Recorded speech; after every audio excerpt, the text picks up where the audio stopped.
Assalamualaikum warahmatullahi wabarakatuh. Pada kesempatan siang hari ini, saya akan melaksanakan kegiatan wawancara di Sekolah FI Unggulan Citra Taman Siswa.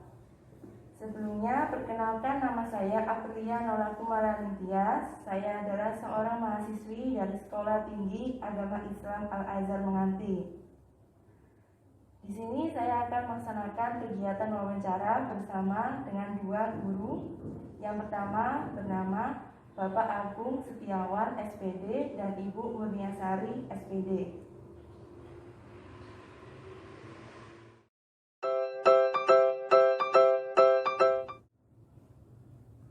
Selamat siang Bu Urnia. Selamat siang. Apa kabarnya Bu Urnia? Alhamdulillah sehat luar biasa.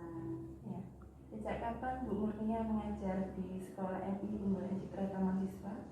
Saya mengajar di MI Citra Taman Siswa sejak tahun 2018 bulan Oktober. Kemudian apa alasan Ibu Murnia untuk mengajar di Sekolah FI Unggulan Citra Taman Siswa ini? Ya, menurut saya MI Citra Taman Siswa adalah sebagai wadah bagi saya, bukan hanya anak-anak yang belajar, tapi Bapak Ibu guru juga ditempa untuk terus belajar, mempunyai semangat yang luar biasa, belajar sepanjang hayat, dan itu saya benar-benar rasakan ketika saya sudah terjun di MI Citra Taman Siswa. Saya menempa diri saya untuk banyak belajar, baik dari good profile dari Bapak Siswa Yuswido, kemudian dengan teman-teman sejawat, bagaimana kita berkolaborasi untuk memberikan pembelajaran yang terbaik untuk anak-anak kita. Baik Bu, Ibu di sekolah ini mengajar di kelas berapa saja? Kalau tahun ini, tahun pelajaran 2020, tahun 2021, saya mengajar dan ditugaskan di kelas 2B. Kelas 2B. Mengajarnya di mata pelajaran apa saja? Kebetulan saya diamanahkan menjadi wali kelas dan sekaligus menjadi guru kelas di 2B, mengajar tema. Baik. Untuk pertanyaan yang pertama, bagaimana pembelajaran yang dilaksanakan pada masa pandemi di sekolah ini? Pembelajaran selama pandemi di MI Citra Taman Siswa, ya, kita tetap mengacu pada peraturan dari pemerintah. Kita harus belajar jarak jauh, ya. Kita melakukan metode yang kita gunakan adalah dengan online, ya. Kita juga melakukan home visit juga. Jadi pandemi mengajarkan banyak sekali pelajaran, jadi Bapak Ibu guru juga bisa belajar banyak hal, ya, menempa kita untuk benar-benar bisa beradaptasi dalam kondisi yang sulit seperti ini. Bagaimana kita memberikan sajian atau bagaimana kita mengajarkan seakan-akan anak-anak itu meskipun belajarnya di rumah tapi tetap dibersamai oleh Bapak Ibu guru dengan cara membuat media pembelajaran yang menarik dan menyenangkan. Selain itu kita juga melakukan penugasan yang benar-benar mereka belajar dengan cara fun learning. Artinya tugas yang kita lakukan itu benar-benar konkret dan bisa dilakukan dalam kehidupan sehari-hari dan terkait dalam kehidupan sehari-hari juga. Untuk pembelajaran home visit, waktu dan harinya apa sih? Kalau home visit itu dari Bapak Kepala Sekolah memberikan keluasan atau keluasan bagi Bapak Ibu wali kelas untuk silaturahim ke rumah anak-anak dan melakukan proses belajar mengajar.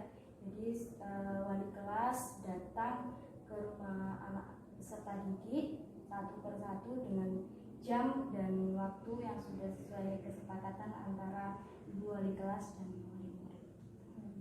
Tetap home visit itu dilakukan sesuai dengan protokol kesehatan.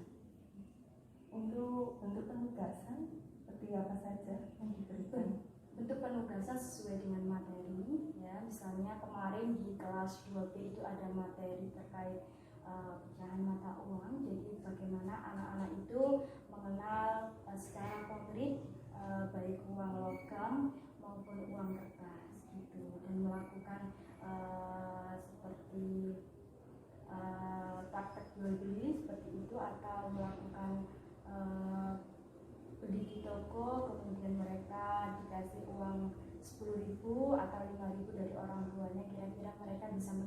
nggak kembaliannya itu berapa, apa saja yang diberi. Jadi selain mereka juga pembelajarannya mengenal mata uang, mereka juga belajar berinteraksi dengan orang lain, bagaimana komunikasi dan bagaimana memberikan informasi ketika tugas itu harus di-video dan dikirim ke wali kelasnya, seperti itu. Untuk media pembelajaran online menggunakan media pembelajaran online kami sekitar 80% guru-guru MI Citra mempunyai YouTube channel masing-masing, dan Bapak Ibu guru berupaya memberikan video pembelajaran yang benar-benar itu sesuai dengan kemampuan peserta didik. Apakah ada grup khusus untuk pembelajaran online di rumah? Iya, kita sebelum ada pandemi dan selama pandemi ini terjadi, itu kita sudah mempunyai WhatsApp group antara wali kelas dan murid. Untuk pertanyaan yang kedua, bagaimana tanggapan guru dalam melaksanakan pembelajaran di masa pandemi di sekolah ini? Mungkin tidak sedikit dari kita selama pandemi ini mengajarkan banyak hal. Alhamdulillah saya bisa berkolaborasi dengan bagus. Saya bisa belajar banyak hal di MI Citra, bagaimana kita berkolaborasi dengan teman guru untuk menciptakan media pembelajaran yang inspiratif, tentunya menyenangkan juga.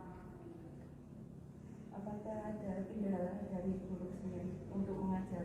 Kalau dari guru, menurut saya tidak ada kendala. Cuman kita harus mencurahkan waktu kita itu memang lebih banyak selama pandemi ini daripada biasanya, karena kita harus menyiapkan media pembelajaran itu biasanya secara langsung udah selesai, kita masih melakukan proses editing, terus uji kelayakan apakah media pembelajaran itu memang sudah benar-benar bagus untuk ditonton oleh peserta didik.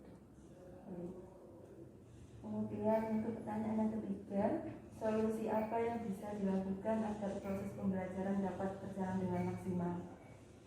Jadi mungkin selama pandemi ini atau sebelum pandemi, baru kolaborasi antara guru dan orang tua itu sangat diperlukan. Ya, bagaimana kita, karena proses pembelajaran itu akan berjalan dengan bagus apabila dari pihak sekolah dan orang tua itu bisa bekerja sama. Tetapi di masa pandemi ini kita memang benar-benar seperti diingatkan bahwa memang guru pertama bagi anak adalah orang tuanya, dan sekolah pertama bagi anak adalah rumah mereka. Jadi mau tidak mau memang orang tua harus memang benar-benar membersamai putra putrinya dengan sepenuh hati, jiwa dan raga untuk membersamai mereka agar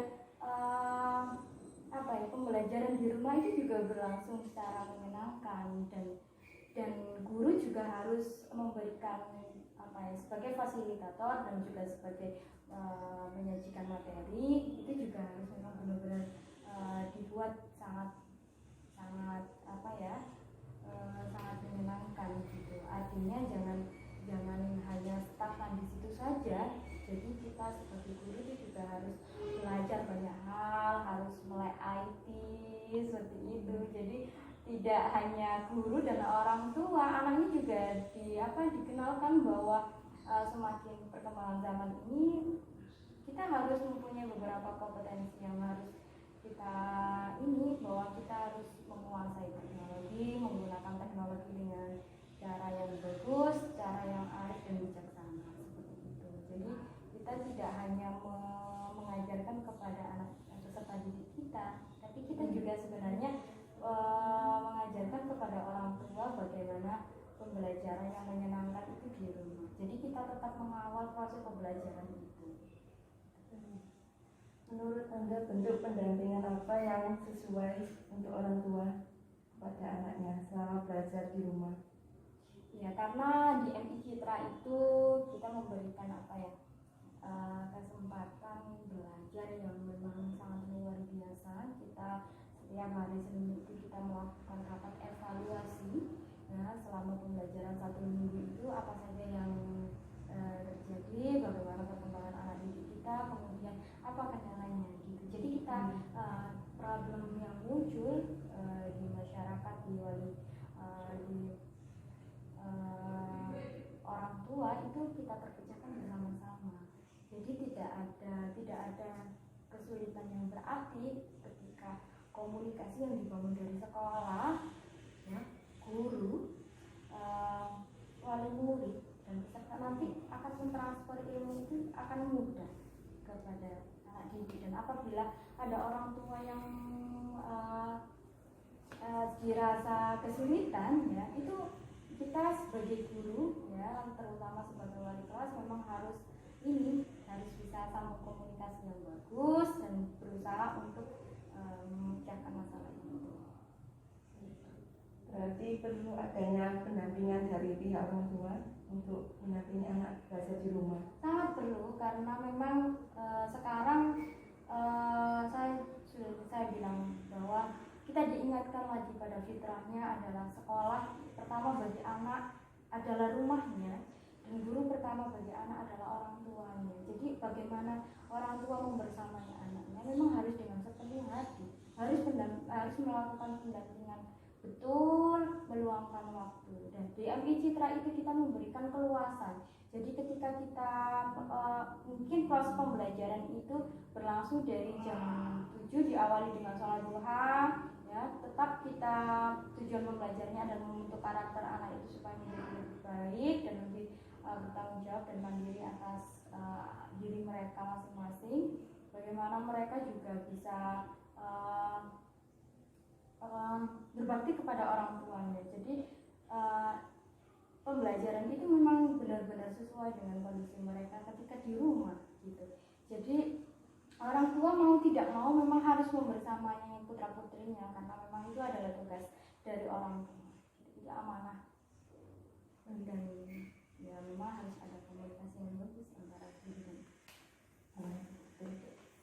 Jadi perlu adanya pemberian motivasi dan semangat belajar. Betul, karena di kelas 2B, kebetulan tahun ini kelas 2B saya namakan berlian. Di kelas 2B itu jadi saya secara berkala akan melakukan sharing session bersama orang tua, kira-kira apa saja kendalanya pembelajaran selama mungkin ya selama 1 bulan atau paling pendek selama 1 minggu, kira-kira apa aja sih kendalanya. Dan ketika itu guru bisa mengevaluasi secara langsung dengan adanya multivisi.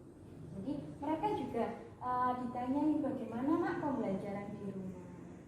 Mereka sangat antusias, alhamdulillah. Baik, itu cukup sekian banyak wawancara yang saya ajukan kepada Anda. Mohon maaf sebelumnya apabila ada kesalahan kata atau kalimat. Saya akhiri. Wassalamualaikum warahmatullahi wabarakatuh. Waalaikumsalam warahmatullahi wabarakatuh.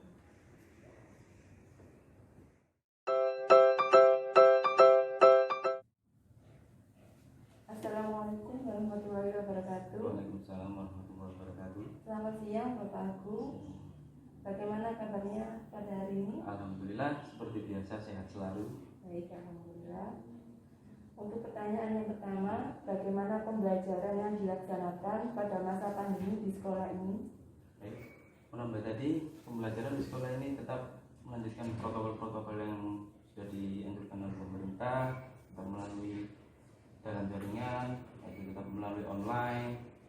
Di sini Bapak dan Ibu guru juga tetap membuat video yang tentunya insya Allah menarik untuk anak-anak, karena saya juga kebagian mengajar di kelas 3, wali kelas 3. Jadi bagaimana saya bisa menyampaikan ke anak-anak itu dengan rasa fun, dengan rasa nyaman, dengan rasa senang, karena dibutuhkan di kelas 1, 2, 3 itu fundamental. Jadi rasa senangnya yang kita ajarkan dulu. Jadi untuk video kita buat yang senang, kita buat yang nyaman. Jadi anak-anak ketika menerima video tersebut akan merasa, oh ternyata pembelajarannya seperti ini, oh ternyata pembelajarannya seperti ini. Jadi tidak melulu tentang materi yang kita sampaikan, tapi tanpa tujuan yang jelas. Jadi seperti itu.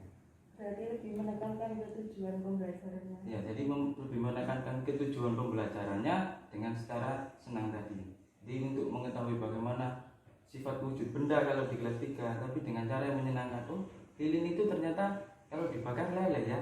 Jadi sifatnya lilin adalah mencair seperti itu. Jadi kita adakan hal-hal yang seperti itu supaya apa? ketika anak di rumah tahu, oh ternyata benda gas itu seperti ini, benda cair itu seperti ini, benda padat itu seperti ini, seperti itu. Tujuannya agar lebih mudah dipahami. Tujuannya agar lebih mudah dipahami. Kalau di sekolah mungkin kan kita hanya mengajarkan sekedar teori tanpa adanya praktek. Tapi kalau di rumah, ketika sudah benar-benar di rumah, jadi ada alat, ada bahan juga yang tersedia di rumah, maka akan lebih mudah untuk mempraktekannya. Jadi seperti itu. Jadi mungkin dalam video itu akan durasinya mungkin hanya sampai 3 atau 4 menit, tapi tujuannya itu tercapai semua dalam video tersebut. Baik. Untuk pertanyaan yang kedua, bagaimana tanggapan guru dalam melaksanakan pembelajaran pada masa pandemi di sekolah ini? Tanggapan guru, kalau mungkin untuk orang yang mengenal IT itu akan merasa lebih mudah atau merasa lebih menyenangkan ketika pembelajaran seperti itu. Tapi kalau orang yang tidak melek IT atau orang yang buta dengan IT akan lebih kesusahan. Wah, apa sih ini, bikin ribet aja. Tapi sebenarnya kalau kita telah dengan baik atau kita pahami dengan baik, di sini kita mendapatkan dua pengalaman yang sangat menyenangkan. Yang pertama, kita belajar IT dengan dalam lebih jauh lagi. Bagaimana dulu kita, dulu kita belum mengenal yang namanya KineMaster atau sejenisnya, tapi sekarang kita sudah mulai paham bagaimana cara menjalankannya, bagaimana cara masukkan alurnya cerita seperti itu. Dan yang kedua, bagaimana cara kita berkomunikasi dengan wali murid. Kalau mungkin dulu ketika belajar di sekolah kita hanya bertemu dengan anak, sudah selesai. Tapi kalau seperti ini, kita juga berkomunikasi dengan wali murid setiap hari, setiap saat, memberi mereka masukan, meminta mereka masukan seperti apa yang ada. Jadi timbal baliknya ada satu sama lain. Kalau di sekolah dulu mungkin hanya 1 minggu sekali atau 2 minggu sekali, tapi kalau sekarang setiap hari, setiap malam, mungkin kita sharing-sharing, bertanya tentang tugas anak, bertanya tentang kesibukan anak, mungkin setiap hari juga bisa. Apakah ada kendala khusus bagi guru dalam mengajar pembelajaran? Kalau bagi saya sendiri kendala khususnya tidak ada, tapi namanya juga anak masih kecil, kan lama-lama juga ada tingkat bosannya juga berbeda juga. Jadi psikologi anak mulai dari setiap hari video terus, setiap hari ngerjakan terus, setiap hari ini terus, pasti akan ada seperti itu. Tapi bagaimana cara guru untuk mengatasi hal itu adalah milik kita masing-masing. Jadi kita punya cara A seperti ini, punya cara B seperti ini, punya cara C. Jadi sebelum kita memflorkan video tersebut, oh kemarin ternyata sudah video ini, kenapa tidak dicoba praktek saja ya? Oh kemarin sudah praktek, kenapa tidak dicoba kita untuk mengerjakan soal saja ya? Jadi seperti itu, harus ada ya 1-2 cara untuk bisa membuat anak itu psikologinya terangkat kembali, akhirnya mereka senang belajar. Baik. Untuk pertanyaan yang ketiga, solusi apa yang bisa dilakukan agar proses pembelajaran bisa dilaksanakan secara maksimal? Untuk solusi ya mungkin sama dari yang kedua tadi, bagaimana kita memberikan video yang baik, bagaimana cara memberikan materi yang baik juga, itu termasuk juga solusi. Tapi yang terpenting adalah bagaimana cara kita membangun komunikasi dengan anak dan juga orang tua ketika berada di rumah. Jadi meskipun kita jauh, tapi hati kita terasa dekat, itu seperti apa. Jadi ketika hati kita merasa dekat, anak itu juga menerima belajar. Oh iya ya, oh enak ya, ternyata belajar sama Pak ini, belajar sama Bu ini. Karena apa? Karena hati kita dekat. Nah, untuk cara mendekatkannya gimana? Ya mungkin ketika 1 minggu sekali atau berapa hari sekali kita sempatkan untuk video call menanyakan keadaan anak, keadaan tugasnya anak, terus di rumah ngapain aja. Itu solusinya. Meskipun kita juga tetap adakan home visit. Tapi home visit kan ketika kita satu-satu, mungkin kita ketemunya entah 3 minggu sekali atau bahkan 1 bulan sekali lah. Untuk mengisi kekosongan itu, saya coba untuk video call anak. Nah, sudah apa belum ya tugasnya hari ini? Nah, apakah hari ini sudah membantu Bunda? Pasti dia akan merasa tersentuh. Oh, ternyata aku diperhatikan meskipun di rumah. Semisal ada anak yang di rumah orang tuanya tidak mampu menyediakan fasilitas belajar, bagaimana? Alhamdulillah, kalau selama saya mengajar di sini, insya Allah seperti itu tidak ada. Tapi pihak sekolah dan pihak orang tua juga pasti akan berkomunikasi untuk kendalanya seperti apa, dan juga ketika komunikasi tersebut terjalin dengan bagus, insya Allah wali kelas siap membantu untuk datang ke sana setiap hari atau sekedar memberi tugas atau memberi materi ke sana. Cukup sekian pertanyaan dari saya. Mohon maaf apabila ada kata atau kalimat yang kurang berkenan. Wassalamualaikum warahmatullahi wabarakatuh. Waalaikumsalam.